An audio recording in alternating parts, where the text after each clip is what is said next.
INFJ itu kadang kayak orang yang labil, orang yang pelin-pelan gitu, dan juga orang yang lama gitu dalam mengambil keputusan gitu.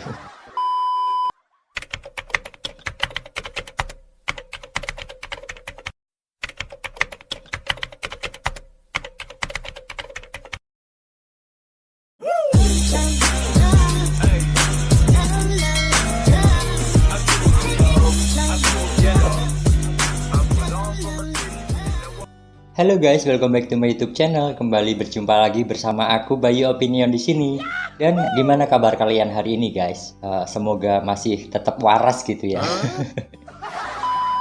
Dan pada videoku kali ini guys, aku tuh mau sharing ke kalian mengenai 8 julukan karakter INFJ.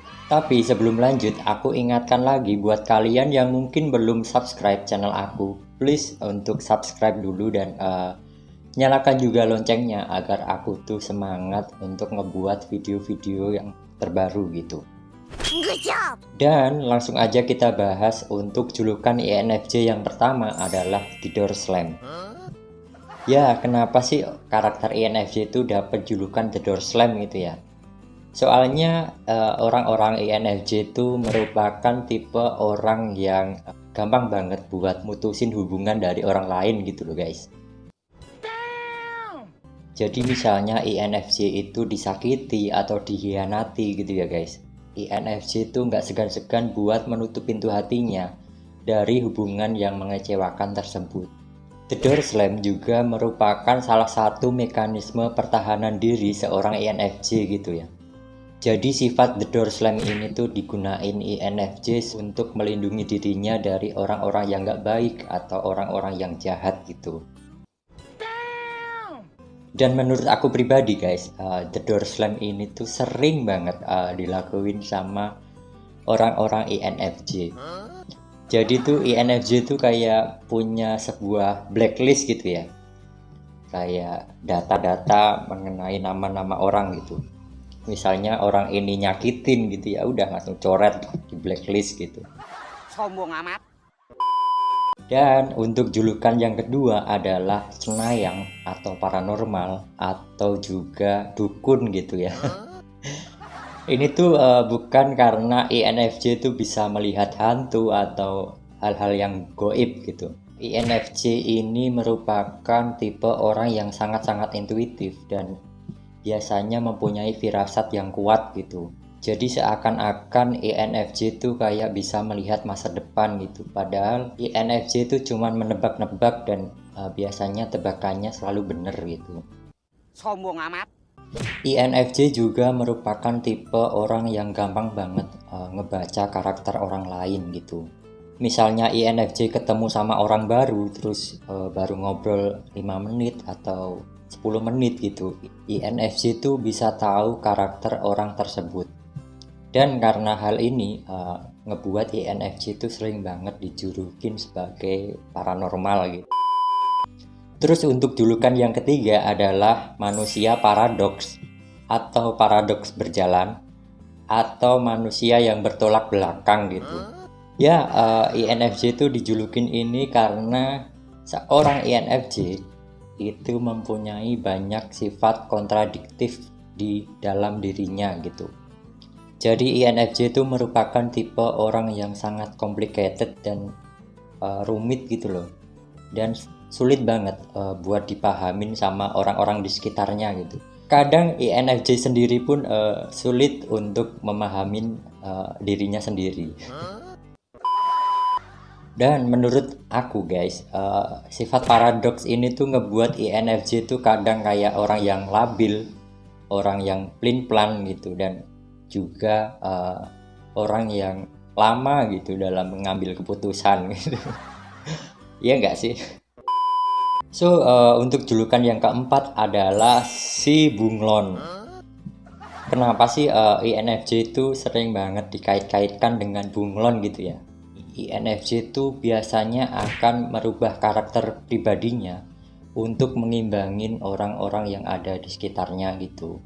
Dan karena mempunyai sifat bunglon ini, INFJ itu kadang keberadaannya sering tidak disadari sama orang-orang yang ada di sekitarnya gitu. Sombong amat. Dan untuk julukan yang kelima adalah Angel and Demons atau malaikat dan iblis gitu ya. Karena INFJ itu merupakan tipe orang yang kalau dibaikin biasanya akan ngebales dengan lebih baik, seperti malaikat gitu. Dan kalau dijahatin kadang tuh INFJ bisa ngebales lebih jahat gitu. Ya gimana ya, sosok INFJ itu juga merupakan manusia biasa gitu ya guys. Jadi walaupun baik juga pasti punya sisi buruk gitu. Dan untuk julukan yang keenam adalah manipulator sejati.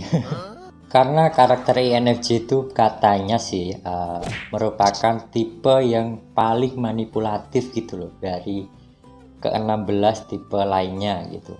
Jadi seorang INFJ itu mempunyai kelebihan untuk memanipulasi suatu keadaan atau orang di sekitarnya agar sesuai dengan keinginannya gitu. INFJ itu gampang buat manipulasi orang lain, tapi orang lain nggak bisa memanipulasi si INFJ. Oleh karena itu, INFJ itu sering dapat julukan manipulator sejati. Sombong amat. Dan untuk julukan yang ketujuh adalah pedang bermata dua.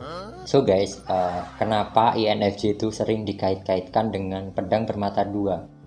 Karena apapun yang dilakuin INFJ itu pasti akan berdampak untuk dirinya sendiri gitu. Misalnya INFJ itu ngebuat bahagia orang lain, INFJ itu akan jauh ngerasa lebih bahagia dari orang tersebut. Dan misalnya INFJ itu nyakitin orang lain, INFJ juga akan menyakiti dirinya sendiri gitu loh. Jadi seburuk apapun karakter yang dimiliki oleh seorang INFJ gitu ya, INFJ itu selalu berusaha untuk tidak menyakiti orang lain. Ya walaupun kadang kebaikan seorang INFJ itu sering banget dimanfaatin gitu ya. INFJ itu lebih milih untuk sabar dan menyakiti orang lain itu merupakan opsi terakhir seorang INFJ gitu. Sombong amat. Dan untuk julukan yang ke-8 adalah bawang merah tapi bawang putih. So guys, jadi bawang merah itu buat gambarin kehidupan INFJ yang sangat-sangat tertutup dan berlapis-lapis gitu. Dan gak sembarangan orang bisa memasuki lapisan tersebut. Jadi kebanyakan orang tuh cuman tahu sisi luarnya seorang INFJ. Dan bawang putih itu buat gambarin INFJ di kehidupan nyata yang merupakan seorang protagonis atau merupakan golongan orang-orang yang baik gitu. Sombong amat.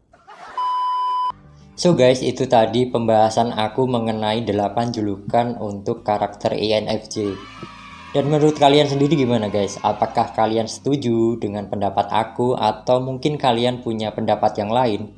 Kalian bisa tulis komen kalian di kolom komentar ya. Good job. Dan terima kasih buat kalian yang udah menonton. Jangan lupa untuk like, komen, dan subscribe agar kalian gak ketinggalan dengan video-video aku yang terbaru. Good job. See you next time guys and bye. Bye. Have a great time.